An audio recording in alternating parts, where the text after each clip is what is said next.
하나님의 은혜에 입은 성도님들의 주님의 이름으로 축복합니다. 주님의 말씀이 우리에게 생명의 양식입니다. 이 말씀을 먹고 하나님께서 주신 새 생명력의 활력을 얻으시기를 다시 한번 축복드립니다. 잠시 기도하고 하나님 말씀 증거하겠습니다. 거룩하신 하나님 아버지, 하나님의 크신 사랑과 은혜에 감사드립니다. 하나님, 우리는 하나님의 백성입니다. 하나님의 뜻을 따라 살아가고 있습니다. 또한 주님의 은혜에 입은 복받은 사람들입니다.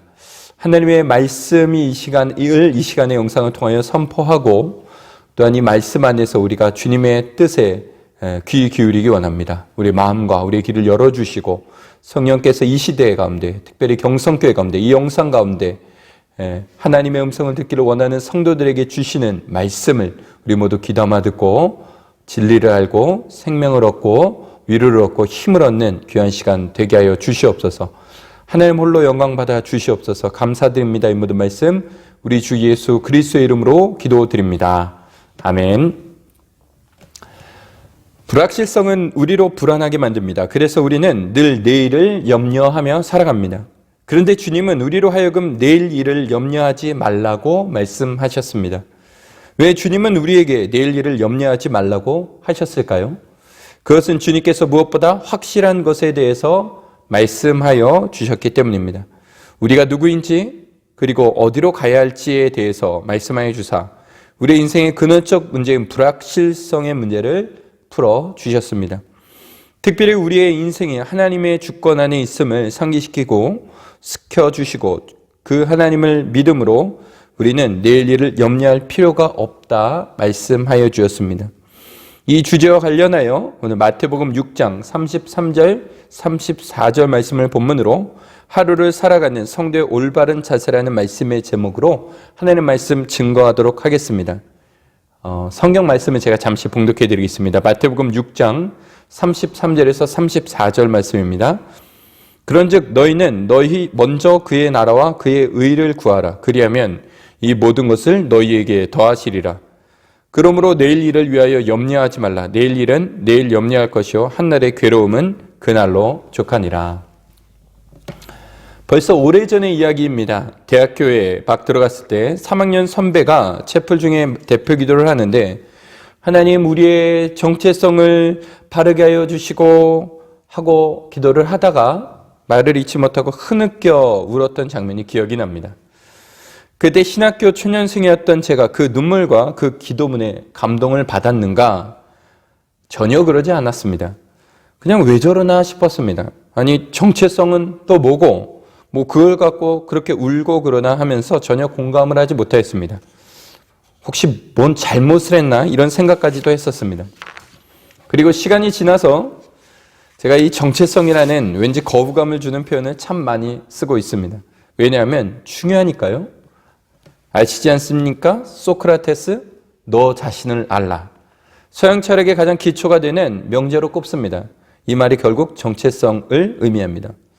어떤 존재가 본질적으로 가지고 있는 특성이라는 의미인 정체성, 이게 인간의 삶에 있어서 우선적으로 얻어야 할 답입니다. 그렇다고 이것이 고상한 철학적 주제가 아니라 또한 매우 실제적인 주제입니다. 삶의 가장 기초가 되는 질문입니다. 그래서 일반적으로도 그리고 어떤 분야에 있어서도 정체성이 잘 확립되지 못해서 혼란이 생기면 그만큼 힘든 것이 없습니다. 그리고 정상적인 삶을 살 수가 없습니다.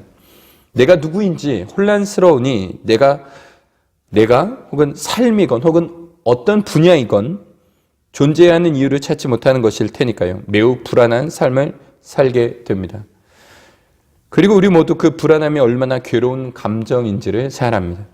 뿐만 아니라 정체성을 분명히 하지 못하면 질서가 무너지고 파괴적인 일까지 발생합니다. 예를 들어 한 가정의 남편이며 또한 아버지가 자신의 남편으로서의 정체성, 아버지로서의 정체성에 흔들리게 되면 매우 그 가정은 위태로워질 것입니다.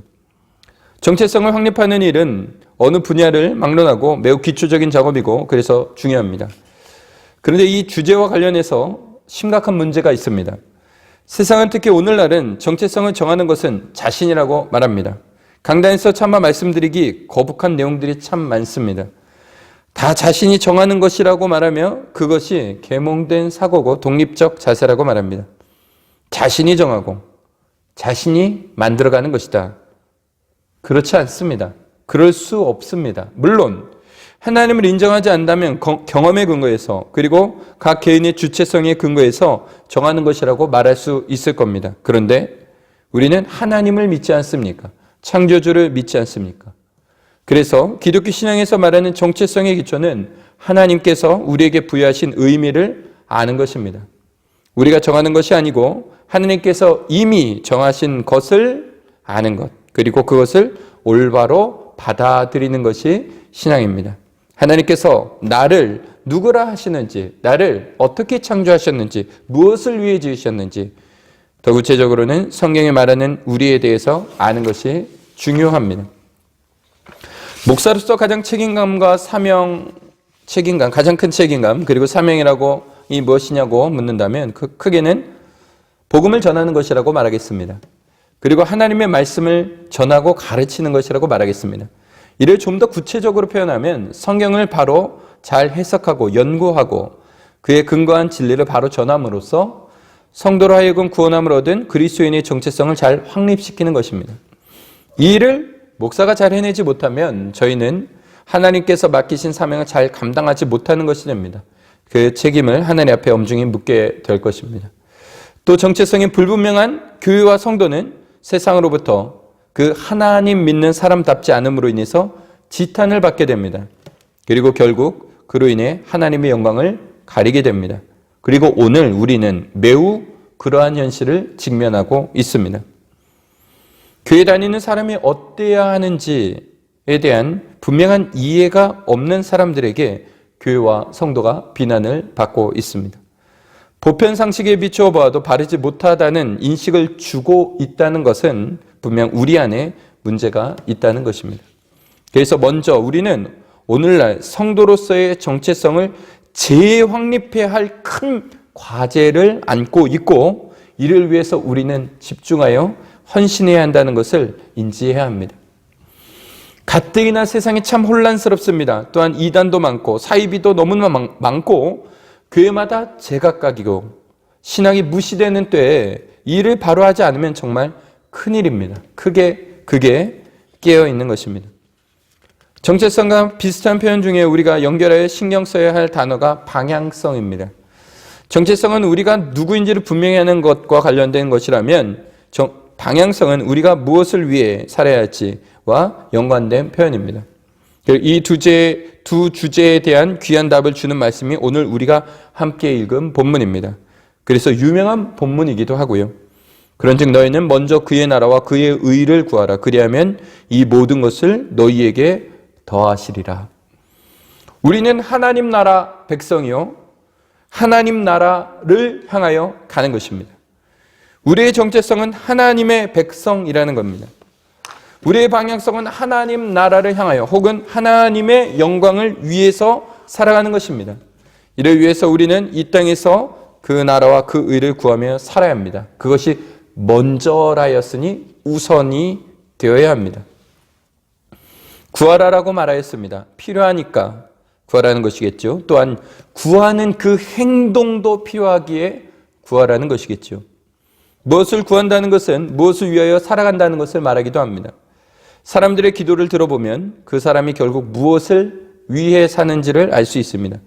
또 무엇을 위해 살아가느냐 하는 것은 그 사람이 어떤 존재인가를 말해주기도 합니다. 그래서 기도를 하는 것이 중요한 만큼 무엇을 위해 기도하느냐가 참 중요합니다. 기도를 많이 하여도 그것이 오히려 죄를 짓는 것이 될 수 있고 하나님 나라에 가까워지는 기도가 아니라 멀어지는 기도가 될 수도 있습니다. 잘못된 것을 잘못 구하면 그렇게 되는 것이죠. 오늘날 기도를 많이 하는 사람들 중에서도 간혹 이중성이 지적을 받는 경우가 있습니다. 그런 경우가 바로 기도의 많고 적음이 문제가 되었던 것이 아니라 기도의 내용의 옳고 그름이 문제가 되었던 것입니다. 그래서 주님께서는 무엇을 구해야 할지 6장에서 우리가 함께 읽은 이 큰 본문의 맥락이 담겨있는 6장, 마태복음 6장에서 가르쳐 주었습니다. 그 유명한 주기도문입니다. 그러므로 너희는 이렇게 기도하라. 하늘에 계신 우리 아버지여, 이름이 거룩히 여김을 받으시오며 나라가 임하시오며 뜻이 하늘에서 이루어진 것 같이 땅에서도 이루어지이다. 오늘날 우리에게 일용할 양식을 주시옵고 우리가 우리에게 죄 지은 자를 사하여 준 것 같이 우리의 죄를 사하여 주시옵고 우리를 시험에 들게 하지 마시옵고 다만 악에서 구하시옵소서. 나라와 권세와 영광이 아버지께 영원히 있사옵나이다. 아멘. 이 주기도문의 핵심이, 그리고 6장, 마태복음 6장의 결론이 바로 그 나라와 그 의를 구하라는 것입니다. 성도의 정체성과 방향성 모두 그 나라와 그 의와 깊은 연관이 있습니다. 먼저 그 나라와 그 의를 구하라. 이 귀하고 유명한 말씀을 우리가 아는 것만이 아니라 그 나라와 그 의가 무엇인지, 무엇을 의미하는지 우리가 바로 잘 알아서 잊지 않고 이 말씀에 합한 삶을 살아가는 것이 참 중요합니다. 그러면 어떻게 되겠습니까? 본문에서 말하는 것과 같이 참으로 이 모든 것을 너희에게 더하시리라 하는 하나님의 약속된 복을 오롯이 누리며 살아가는 삶을 살게 됩니다. 그렇다면 하나님의 나라는 무엇인가? 결코 단순한 주제가 아닙니다. 제가 지금 이 설교 중에 그 내용을 다 다루지도 못할 것입니다. 다만 이 주제에 있어서 우리가 본문과 함께 생각해야 하는 것은 이 하나님의 나라는 죽어서 가는 것이 아니라는 겁니다. 구하라 하지 않았습니까? 지금 구하라 하지 않았습니까? 하나님의 나라와 관련해 죽어서 가는 장소로 생각하는 경향성이 참 안 깨지는 것 같습니다. 물론 그런 측면도 있습니다. 성도는 죽어서 낙원에 갑니다. 그리고 장차 주님께서 다시 오시면 완전한 하나님의 나라가 이루어져 영원히 완성된 극치의 하나님 나라 속에 하나님의 백성들은 살아가게 될 것입니다. 그런데 하나님의 나라의 핵심되는 개념은 하나님께서 다스리신다는 겁니다. 그러므로 하나님의 나라를 죽어서 가는 것 정도로만, 장소적인 의미로만 생각을 하신다면 가장 중요한 부분을 놓치게 됩니다. 주님을 영접한 바로 지금 이 순간부터 우리를 다스리시고 우리와 함께 하시고 우리를 복주시고 인도하시는 주님의 통치와 다스리심을 간과하게 됩니다. 물론 우리가 인정을 하던 인정하지 않든 하나님은 다스리십니다. 하나님의 뜻 가운데 이 세상은 돌아갑니다. 다만 그 통치를 의식하고 적극적으로 따라 살아가는 자와 그렇지 못한 것은 큰 차이가 있겠지요.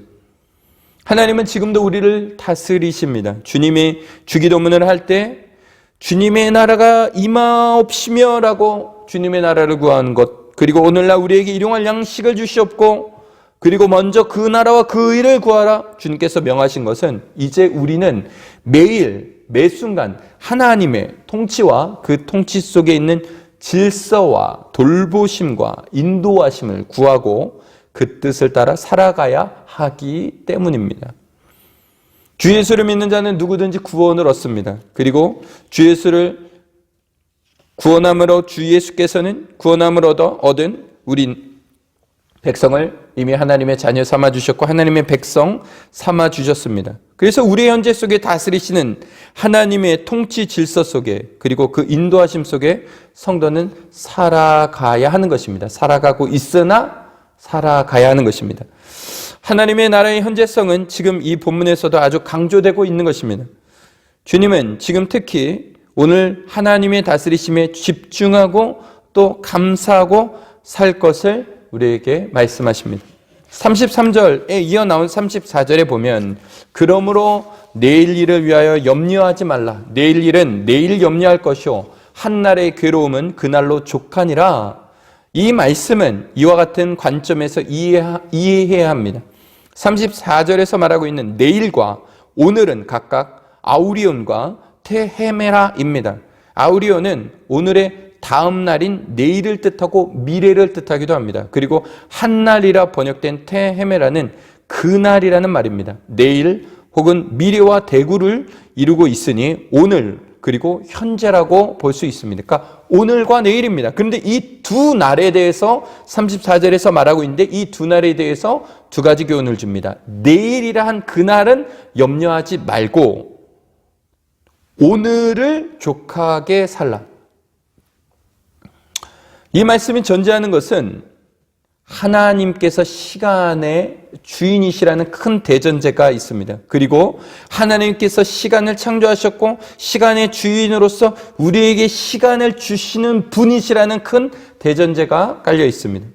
그리고 우리는 그 하나님께서 창조하신 시간 속에 살아가는데 하나님께서 우리로 하여금 살게 하신 시간은 매일 오늘이라는 것입니다. 그러니까 우리가 충성해야 되는 시간은 하나님께서 주신 바로 오늘이라는 날입니다. 오늘은 하나님께서 우리에게 주신 날이요. 내일은 아직 하나님께서 우리에게 주신 날이 아닙니다. 그러므로 아직 우리의 날도 아닙니다. 그러니 우리가 염려해야 할 시간도 아닙니다. 단지 우리는 하나님께서 주신 오늘을 살아갈 뿐입니다. 매일매일 우리가 눈을 뜨면 오늘 이 시간, 오늘 하루는 어떻게 보내나? 오늘 이 시간은 내 시간을 어떻게 쓰나 하는 것이 아니라 매일매일, 매순간 하나님께서 주신 시간, 하나님께서 주시는 시간을 우리가 살아가고 있는 것이요. 그러니 우리는 매일 하나님께서 주시는 오늘에 감사하며 충성되이 살아가야 합니다. 내일 일을 염려하느라 오늘을 살지 못한다면 그것은 매우 어리석은 삶일 것입니다. 하나님의 나라와 관련하여서도 마찬가지입니다. 나중에 하나님의 나라가 오면이 아닙니다. 바로 지금입니다.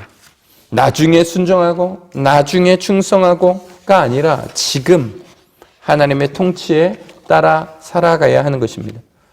우리는 하나님의 나라 백성이다. 우리 하나님의 나라는 하나님께서 통치하시는 을 의미한다. 하나님의 통치를 특별히 뜻한다. 그 통치가 바로 지금 오늘 우리의 삶에 임하기를 구하며 또한 그 안에 우리는 살아가고 있다. 그런데 하나님의 어떻게 통치하시는가? 어떻게 지금 이 땅을 다스리시는가 하면 하나님의 통치의 방식은 바로 그의 의를 따라 다스리십니다. 그러니까 하나님의 나라와 하나님의 의는 떼려야 뗄 수 없는 관계입니다. 그 의는 그럼 무엇입니까? 하나님의 의. 디카이오순의 아우투, 이게 또 하나님의 나라라는 주제만큼 굉장히 광범위한 주제입니다. 기본적으로 의는 옳다는 것입니다. 그렇다면 무엇이 옳은 것인가요? 무엇이 정의인가요? 결코 작은 주제가 아닙니다. 특히 세상에서 가장 예민한 주제이기도 한 이 의, 결코 작은 주제가 아니죠. 우리는 이 주제 역시 시간과 마찬가지로 대전제만 잊지 않으면 됩니다. 대전제. 옳은 것은 하나님께서 정하신 것이 옳은 것이다. 하나님이 옳은 것이다. 하나님이 의로우십니다. 이 말은 하나님이 옳다라는 말입니다. 다수가 옳고 토론을 통해서 옳음이 결정되는 세상의 상대적 의와 성경에서 말하는 절대적인 의는 근본적으로 차이가 있는 것입니다. 하나님의 의로우시며 하나님의 통치가 의입니다. 그래서 하나님을 구하는 것입니다. 그리고 하나님께서 하나님의 뜻이 이루어지는 것을 구하는 것입니다. 본문에서는 하나님의 나라와 그의 의를 동격으로 보아서 하나님의 나라, 즉 하나님의 다스리심이 이 땅에 이루어지는 것이 옳은 것이라고 말하고 있습니다. 그리고 그 하나님의 다스리심을 믿는 것, 앞절에서 너희들이 믿음이 적다라고 주님께서 꾸짖으신 것은 하나님의 다스리심을 믿지 못하고 헛된 것을 구하는 행위에 대해서 지적하신 것처럼 여기서는 하나님의 다스리심을 믿는 것이 의롭다는 것입니다. 그리고 이러한 관점은 성경에서 일관되게 말했던 핵심 내용이기도 합니다. 믿음이 또한 의이기도 합니다. 복음의 핵심은 믿음으로 의롭다함을 얻게 되는 것입니다. 그리고 이 개념은 창조의 원리이기도 하고 아브라함의 때부터 선명히 하나님께서 계시하여 주신 것입니다. 창세기 15장 6절에 보면 아브라함이 여호와를 믿으니 여호와께서 이를 그의 의로 여기고 6장에서도 주님께서는 믿음이 작은 자들아 30절에 꾸짖으시며 하나님의 다스리심을 믿으라라고 말씀하십니다. 하나님의 다스리심이 의요, 그 다스리심을 믿는 것이 의입니다. 하나님의 의요, 하나님의 다스리심이 의요, 그 다스리심을 믿는 것이 의입니다. 그리고 좀 더 깊이 그리고 구체적으로 들어가면 예수님께서 산상수훈에 올라 수많은 사람들에게 말씀하여 주신 그 모든 교훈들을 의라고 할 수 있을 것입니다. 심령이 가난한 자는 복이 있으니 천국이 그들의 것이며 엉망진창으로 타락한 세상과 심지어 당시 교회의 현실 속에서도 진정한 믿음이 무엇인지 혼란스러웠던 그 시대에 참 하나님 나라의 정체성을 풀어 주님께서 참 의의 말씀을 설명해 주시기 시작하였습니다. 애통하는 자가 복이 있는 거다. 온유한 자가 복이 있다. 의에 줄이고 목마른 자가 복이 있다. 긍휼히 여기는 자가 복이 있다. 마음이 청결한 자가 복이 있다. 화평하게 하는 자가 복이 있다. 의에 줄이고 목마른 자가 복이 있으며 의를 위하여 박해받는 자가 또한 복이 있다. 너희는 세상의 소금이요 등이다. 하나님의 나라 백성의 정체성을 설명하셨고 사랑을 말씀하실 때 계명의 핵심인 사랑을 말씀하실 때 원수까지도 사랑하라 말씀하시면 그것이 의로운 것이라고 가르치셨습니다. 율법을 풀어주십니다. 지금 작은 계명도 지극히 작은 계명도 없어지지 않으리라. 무엇이 의를 쫓는 삶입니까? 계명. 특별히 그러면서 10계명의 참 의미를 밝혀주셨습니다. 단지 새로운 윤리 강령을 주신 것이 아닙니다. 처음부터 주셨던 하나님의 선하고 의로운 기준들입니다. 살인하는 것은 불의다. 그 뿌리는 미워하는 마음이다. 사랑하고 용서하라. 생명을 존중하라. 미워하는 감정과 증오하는 상황과 관계는 늘 발생합니다. 하지만 그것은 불의한 것이요. 우리는 그 불의를 버리고 사랑으로 의를 쫓아야 합니다. 간음하는 행위만이 아니라 마음에서 음욕을 품는 것은 불의한 것이다. 정결한 마음으로 살며 아내와 남편 그리고 가정을 소중히 여기라. 음란함의 문제, 인간의 근원적 문제요. 늘상 이 기독교 세계 안에서도 발생하는 문제입니다. 우리의 본성 속에 지울 수 없는 감정이니 조금만 방심하면 무너지기 쉬운 주제입니다. 매일 싸워야 할 주제입니다. 그 외에 산상수훈은 풀어주시지 않으셨으나 10계명의 귀한 의의 기준들을 보면 도둑질하는 것은 불의입니다. 남의 소유까지도 존중하는 것이 의로운 것입니다. 거짓말하는 것, 거짓 증거하는 것은 불의하는 것입니다. 타인의 명예를 존중해 주어야 합니다.